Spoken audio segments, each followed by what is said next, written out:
You're listening to The Back 40, the podcast for Ontario farmers, covering topics and issues that matter most to Ontario agriculture. Brought to you by Trillium Mutual Insurance, bringing the ag community together one podcast at a time. I'm the host of The Back 40, Mike Bryan, agribusiness specialist at Trillium Mutual Insurance.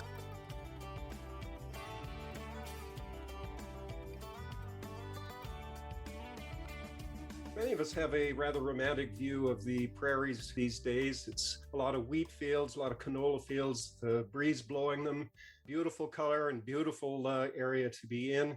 But it wasn't that long ago that much of that was all grasslands. Man's presence, particularly the settlers that came in, changed all of that. Settlers hunted the bison almost to the point of extinction and then broke up a lot of the land for farming.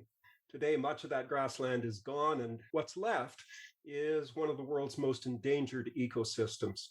The short film Guardians of the Grasslands is a documentary produced by Canadian filmmakers, dedicated conservationists, and Canadian ranchers. Amie Peck, who we're talking to today, is one of the producers of this film. She is the Public and Stakeholder Engagement Manager with Canadian Cattlemen's Association. Amie, welcome to the Back 40. Thanks so much for having me, Mike. That's an interesting group of people that I just listed off there.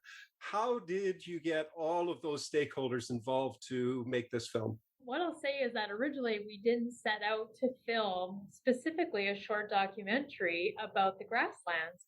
What actually happened is we were at the Waldron Ranch Grazing Cooperative, which is in southern Alberta. It's 65,000 acres in size, and surrounding ranchers have shares that they can bring their cattle in to graze on there. And we went to go make an informational video about the Waldron because it dissects Highway 22, which is Cowboy Trail in Alberta on either side, but there was really no signage to tell you what you were seeing with these beautiful grasslands on either side. So we got together and said, let's film an informational video. Through that came Guardians of the Grasslands. And we were so lucky to have all the stakeholders there that day, ready to participate in interviews. And I would say it might be surprising that there was ranchers and conservationists there together, but it's relationships that have existed for a long time, and they're based on shared values. Really love of the land, protection of the wildlife, for all things that both ranchers and conservationists really feel passionate about. And that's why we were able to collaborate together on a project like this. So as I mentioned, a lot of the grasslands in the prairies is already gone. How much of the grassland is left now? Estimates vary because it is really hard to measure. We have what's called a plow print report that looks at how much grasslands have been converted to other uses. But some of the latest statistics say that 24% is remaining in Canada from the vast expanses that existed, hundreds of years ago. Most of what remains is privately owned. And so it's in the hands of individual ranching families and farming families. And only a very small percentage of that is actually protected, as a national park or under a conservation agreement. And so it's really at quite a risk of being converted, whether that's for residential purposes, whether that's for growing crops. And the sad part is that once native grasslands are broken up, they never really come back to the same state.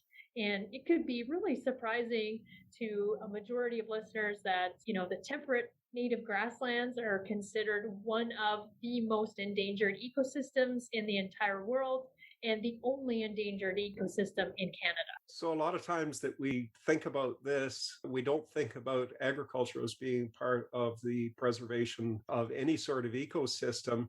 And yet the cattle play an integral role in maintaining these grasslands. Can you tell us a little bit about why the cattle are so important to the grasslands? Absolutely. And it's such an interesting story when we picture it as, the native grasslands being like the coral reefs of Canada and, really playing a star role in that is cattle. It's a bit mind-boggling. So when we think about how these prairie ecosystems evolved, very much through the pressure of the large herds of bison that were grazing here. So estimates say between 30 to 60 million head of bison were across the prairies. And they had these grazing activities that shaped the plants and the wildlife that formed in that ecosystem. And it might be thought that the bison were just sort of aimlessly wandering the prairie, but really the First Nations people were moving them in ways to help the grass and the soil.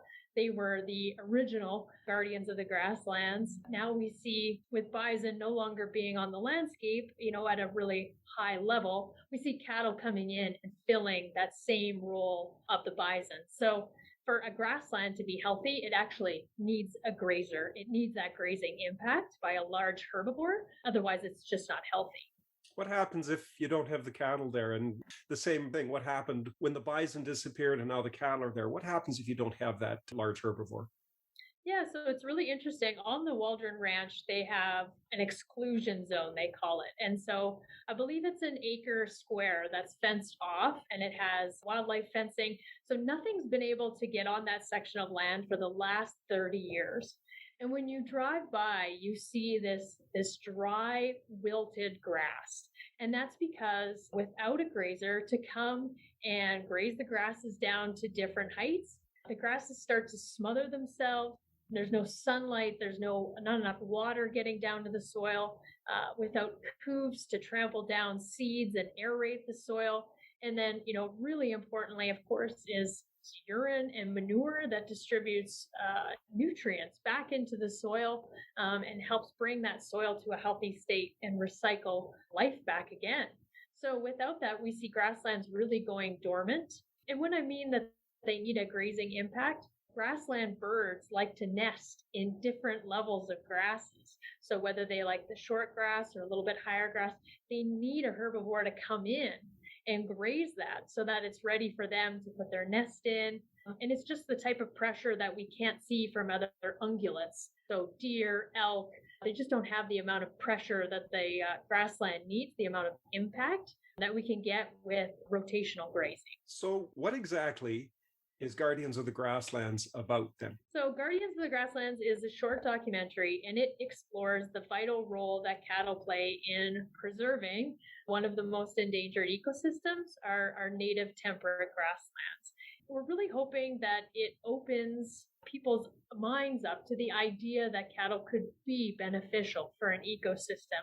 Maybe not so much in producer circles, but definitely with urban media, we've seen that cattle are not good for the environment. And I think a lot of producers know that there is definitely another side of this story where not only are cattle working to the benefit of an ecosystem, but actually vital to the preservation of that ecosystem itself. So that's what we hope to do with Guardians of the Grasslands. So with our distribution plan, we submitted it to film festivals first. And this was because our target audience is those urban dwelling Canadians that don't have a lot of background in agriculture. And so the best way to reach them, we don't have a direct conduit as a producer association.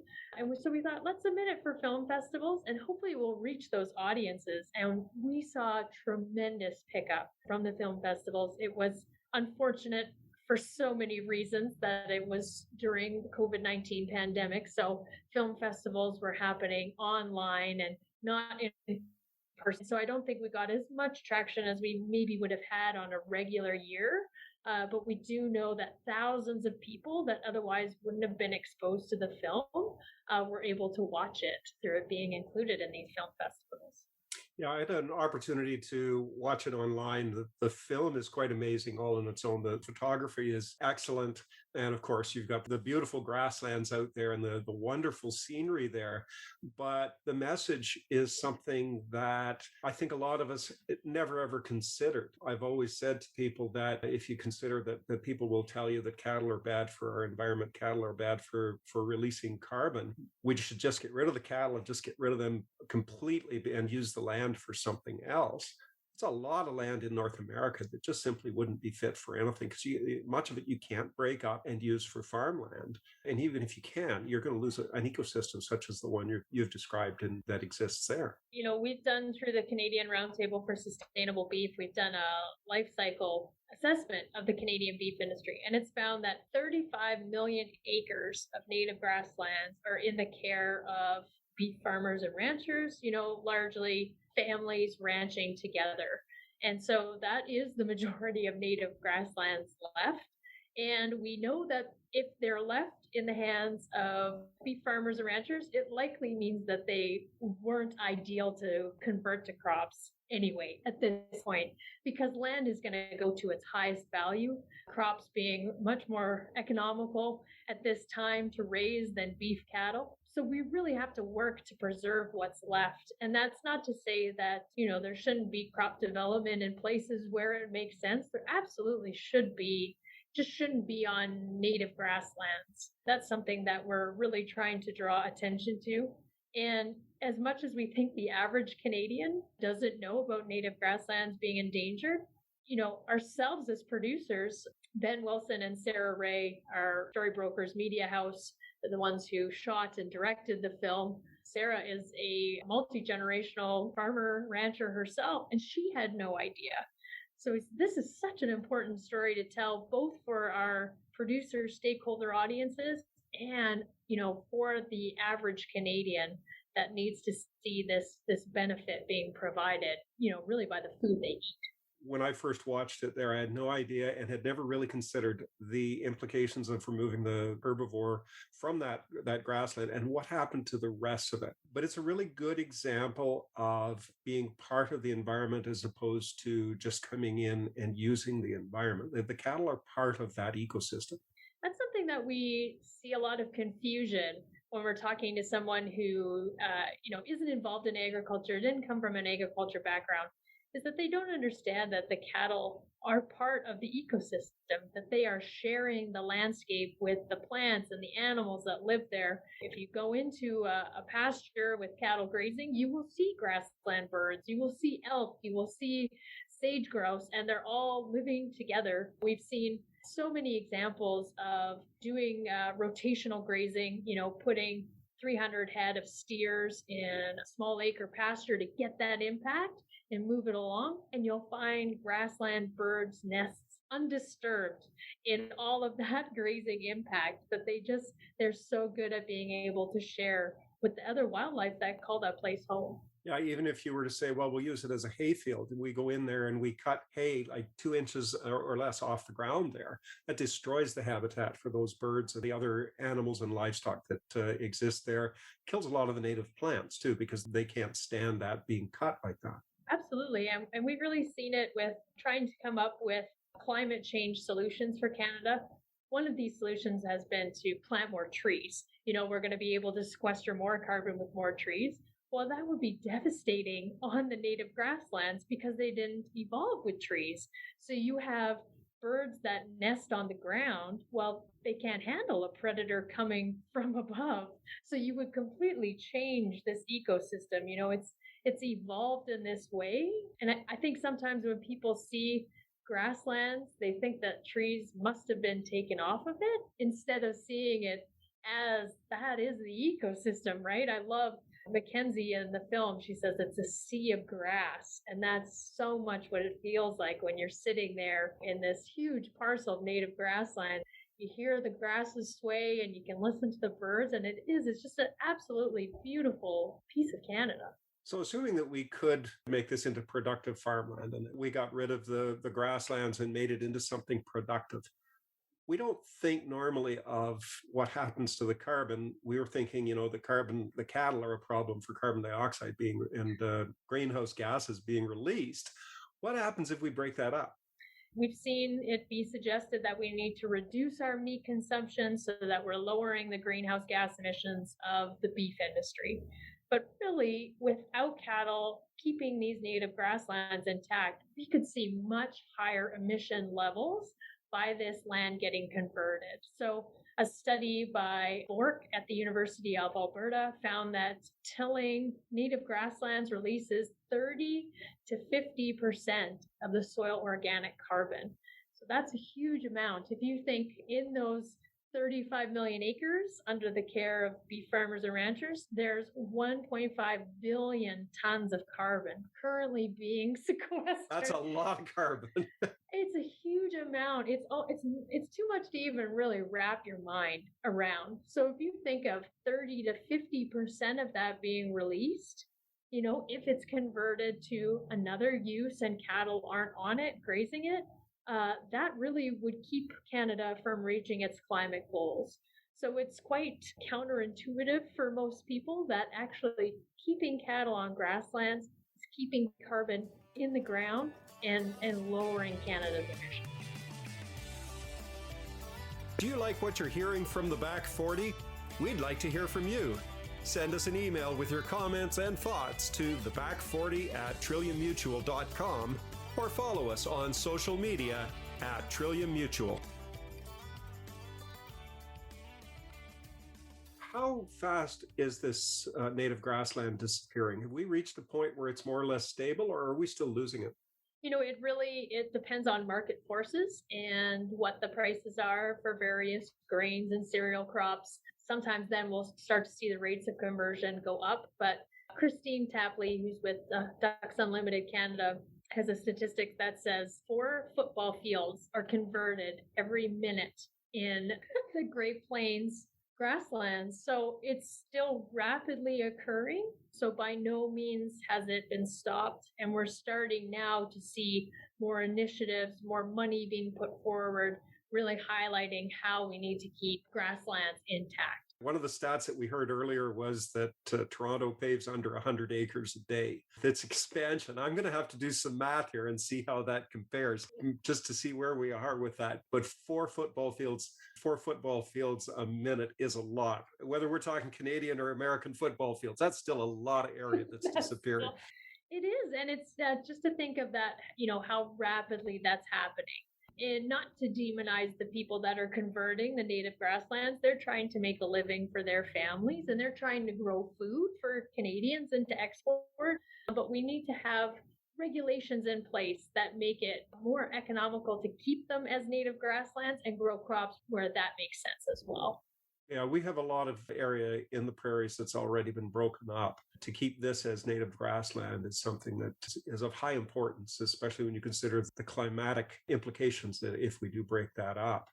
So how successful have you been with the film? How many people have seen this? As I said, we came out with this distribution plan early on that we were going to submit it to film festivals. And that was so we were reaching those urban audiences, our target audiences, which also meant that we couldn't publicly release the film until your film festival season has ended, because they don't want the film just freely available on YouTube. Then they're not going to be able to sell tickets to their festival. Absolutely. So through this film festival run, we did have on the webpage a request to book a screening as well. And so throughout the first year and a half where we did the film festivals and the individual requests, we had about 30,000 views of the film. So we were really excited about that number, especially since it was the target audience that we wanted to see the film. So most of the film festivals were in Ontario. There was some in BC, like Vancouver. So we're talking about big markets. It was screened on Yonge Street in Toronto. So that was really exciting for us. And then we launched the film publicly on May 4th, 2021. And since then, the film has been viewed over 100,000 times. So we are thinking about a goal we'd like to reach by the end of the year. I would love to see it be at probably 250,000 views would be great. So we need as much help as possible with people sharing the film, telling their friends and family, and just getting it out there. Obviously, it's been a great response to get people to watch the film. And if anyone hasn't, we'll give you some details on how you can do that. For me, it's must see. You really should watch this film. It's terrific. What has the response been like from people, other than we've seen a lot of views of that film? What has been the main response that you've gotten from that audience? I'll talk to 2 different responses that we get. And the first was a producer response. When I first showed the film to a couple colleagues at CCA, a couple producers I know well, what we heard back, they said, I love the film, but I wish it didn't get so emotional in the end. You lose me a bit with the emotion. And we thought, okay, that's fine. Really, the intended audience is not producers, right? It is this urban market, and it's even more specific. It's millennials under 40, skewing female. And so when we tested the film with those target audiences, they loved it. And you say, what did you like most about it? They went, oh, at the end, she gets so heartfelt. She gets so passionate about it. It made me cry and it really resonated with me. So, that's why you have to keep your audience in mind. Who are you trying to create this for? Is it producers or is it this outside audience that, you can't just present the facts. You have to tell the story. The why has to be there. Mackenzie, Ducks Unlimited Canada at the end, and she brings that passion that she feels for grasslands and her hope that we can keep what's left intact. People remember that portion of the film. And the next time they see cattle grazing in a field, the next time they go to purchase beef at the grocery store, that's what they remember. And so now it's been so interesting when I hear other producers talking about the film, and somebody will say, I wish it didn't get so emotional. I'll hear them do the rebuttal that they say, well, that's really important. We've got to tell a story and we've got to show emotion in it. And I hope it really speaks to a new direction of agriculture communications, that we can't be afraid to get to the heart of the story. People want to know the why, and we've got to be able to go there. We as farmers and parts of the farm community, we rely on science. We look at the facts, give me the facts and figures, and that's what we evaluate our decisions on. And sometimes we forget that the reason farmers do this is because of their love of the land, their love of the livestock, their love of the lifestyle. And if we don't do something that pulls that in so that everybody else can see that, just given facts and figures, it is not going to reach these people. You've got to have something that reaches the heart. And then it reminds people that are maybe thinking, oh, maybe I should reduce my meat consumption because of the environment. They forget that there's people behind this industry. At the end of the day, it's 98% family farms. And so they need to see the people, the families who raise beef cattle, who are saying, I care too. I have children. They're going to inherit this land. They're going to be the future Canadians. I care just as much as you do. And so really highlighting the people behind the industry and their stories and demonstrating that passion and that love for the land, that we are not here to exploit the resources. If anything, farmers and ranchers depend on the land more than anybody. And so it is crucial to their interests and passing something along to their families to take really good care of it. And I hope they see that when watching the film too. Absolutely. The whole idea behind farming is that we want to make a living at it. We want to be successful. We want to make a good living at it. But I have to say, I've never met anybody that thought that farming was an easy way to make your fortune. There's a lot of work there and a lot of risk. And yet everybody wants that to be passed on to the next generation. They want to see their kids get involved with this as well. That's a big part of this. It's the passion that those farmers have for agriculture and for the land. Yeah, you bet. Like when you look at the Waldron as an example, it has been a co-op since it's been a ranch itself for over 130 years, and so there's also this pressure then to keep it intact for the next generations, right? That we owe this to our children, but we owe it to the people that came before us to continue to take care of that land and pass it forward. It's just so integral, I would say, to who farmers and ranchers are. I've said this before, we don't purchase the land from our parents, we borrow it from our children. And if we think of it in that respect, we'll do a much better job of preserving it for the future generations. Absolutely. What's on the horizon for the Canadian cattlemen and the film producers? Any other new projects coming along? Yeah, so, we have done some consumer research and we do allow research and science to guide us. And it says that this target market that we're going after, these female millennials that, are turning away from beef consumption more than any other segment of Canadians, they're looking for information in video format. They like documentaries, but they're looking for third-party information. So after the success of Guardians of the Grasslands, we have so many other stories to tell about the benefits of beef cattle to the environment in Canada. And I call Guardians of the Grasslands the gateway drug. that you can look at cow calf pairs grazing on native grasslands, and it's pretty hard to be against that. We've shown the film to, there's been staunch vegans in the crowd, and they say, I get it. I can see how this is beneficial to the environment. So now we've got to move on to some more nuanced conversations. And so following Guardians, people ask us, what are you going to do for feedlot production? And so, as I said, it's a much more nuanced conversation about the benefits of feedlots.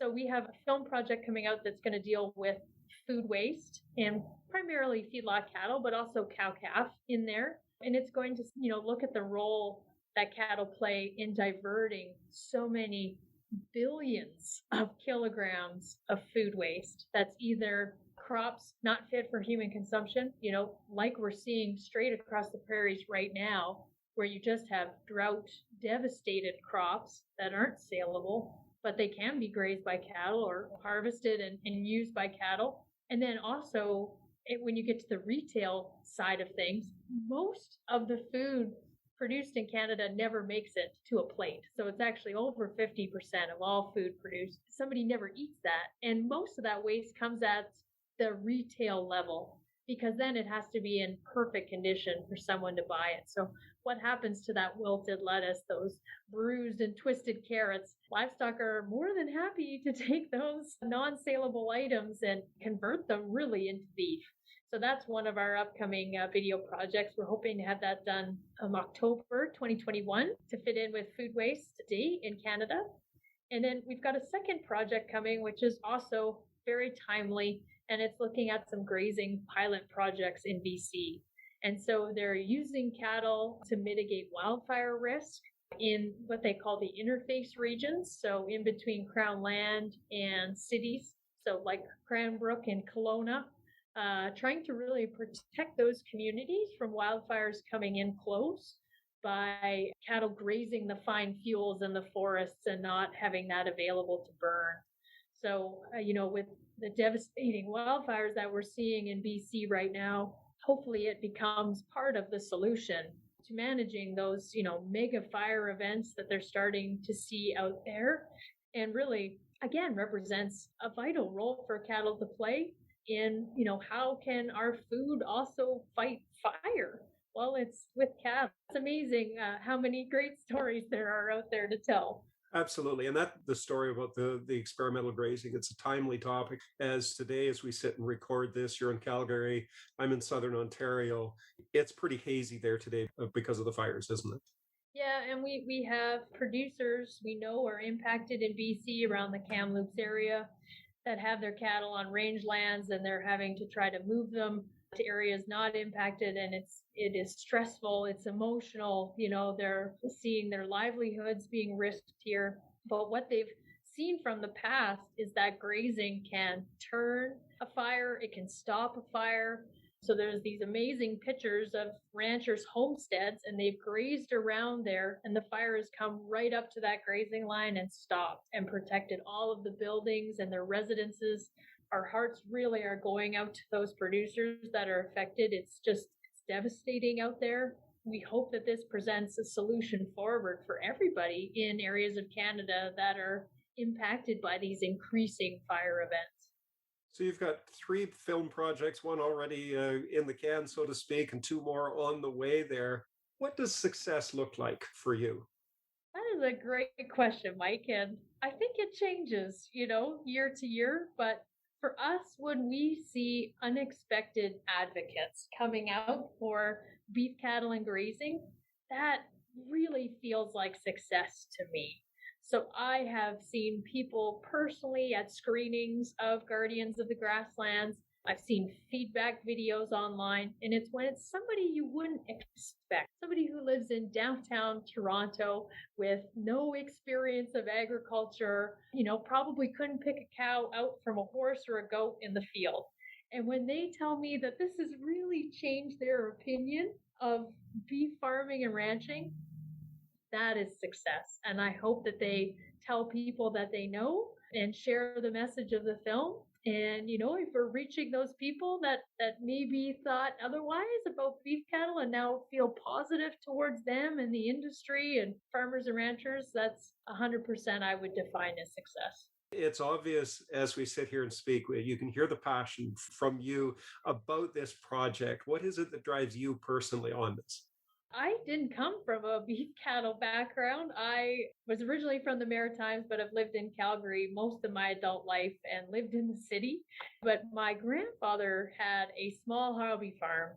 And so I'd spend summers out there with him and I would learn how to feed. He had like 4 Herefords and I'd learn how to feed them. And I took care of his turkeys and chickens. And it just instilled in me such a love for raising animals. And the people that you meet that farm and ranch, there's just no better people out there in the world. They are caring, they are kind people, they love their livestock. And I knew when I was starting out and getting a career that I really wanted to get up in the morning and be happy and passionate about what I'm working on and who I'm doing it for. For me, farmers and ranchers and the animals, the livestock, they really give me that why.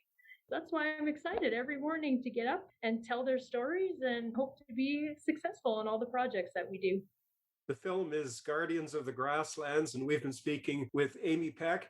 Amie is one of the producers of the film, and she also works for the Canadian Cattlemen's Association. Amie, if somebody wants to see this film or if somebody wants to get more information about upcoming projects, how do they do that? There's a couple different ways. Best way is the website. So that's www.guardiansofthegrasslands.com. The full documentary is loaded right there on the homepage for you to watch. And that will also have upcoming events and special behind the scenes footage up there. And then if you'd like to get in touch with the team, you can just send an email, and that's guardiansofthegrasslands@gmail.com. That's awesome. I highly recommend it. I watched this film and it's less than 20 minutes and it is a fantastic film. It is so engaging and draws you in so well about the issues surrounding the grasslands in Western Canada. Next time on the Back 40, we'll be talking about the importance of a written farm transition plan. Our guest will be Maggie Van Camp. Join us as she tells her personal story of farm transition after the tragic loss of her husband in a farm accident. Amie, thank you very much for taking time to be with us on the Back 40. Thank you so much, Mike. I had a great time.